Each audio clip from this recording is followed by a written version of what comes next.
Welcome back to Secure 7, and today we're diving deep into one of the most dangerous but often overlooked OWASP top 10 vulnerabilities, software and data integrity failures. This vulnerability doesn't rely on brute force, password guessing, or even misconfiguration. Instead, it exploits the trust you have in the software you use and the data you rely on. We'll explore real-world examples like the SolarWinds hack, walk through a demo showing how this works, and most importantly, learn how to prevent it. Grab a coffee, sit tight, and let's get started.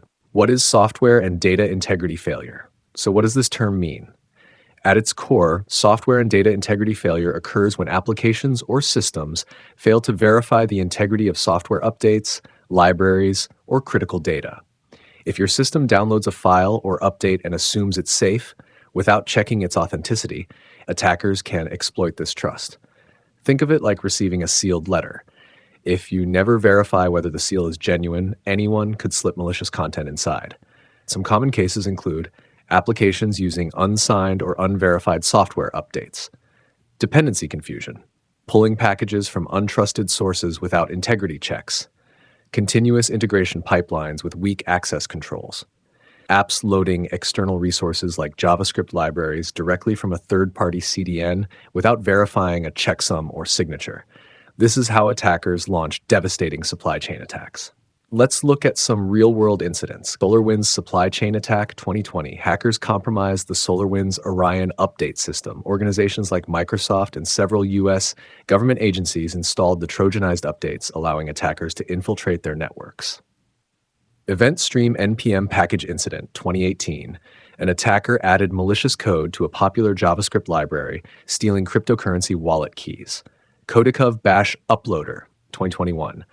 A malicious update sent sensitive data from CI/CD environments to an attacker-controlled server.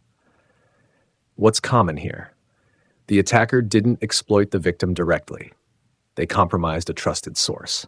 Here are the main reasons this vulnerability occurs. Close quote bot 1, unsigned or improperly validated updates. Many applications don't check digital signatures on software updates. 2, untrusted dependencies. Developers often pull packages from open source repositories. If an attacker uploads a malicious package with the same name as an internal one, dependency confusion, it may get installed. 3, weak CI/CD security. If an attacker can modify build pipelines, they can inject malware directly into production code. 4, no sub-resource integrity, SRI. Websites loading scripts from external sources without integrity checks allow attackers to inject malicious JavaScript. Impact of exploitation. Attackers can execute remote code on victim machines, steal sensitive data, credentials, and encryption keys, deploy ransomware across thousands of systems simultaneously, compromise a single vendor, and impact thousands of customers downstream. This is why the SolarWinds hack was so catastrophic. Open quote, what's the worst that can happen? Close quote. How to prevent it? Luckily, there are strong defenses against this vulnerability. 1, code signing. Always verify the authenticity of software updates using digital signatures. 2, sub-resource integrity, SRI. Add integrity attributes to externally loaded scripts. 3, pin dependencies. Lock versions and use package checksums. 4, CI/CD hardening. Implement MFA and restrict access to your build pipelines. 5, regular security audits. Monitor open source dependencies for known vulnerabilities. To wrap up, software and data integrity failures are deadly because they exploit trust. Always verify updates, check dependencies, and secure your CI/CD pipelines.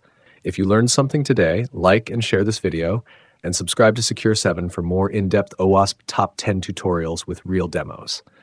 Next up, we'll cover security logging and monitoring failures. Stay tuned.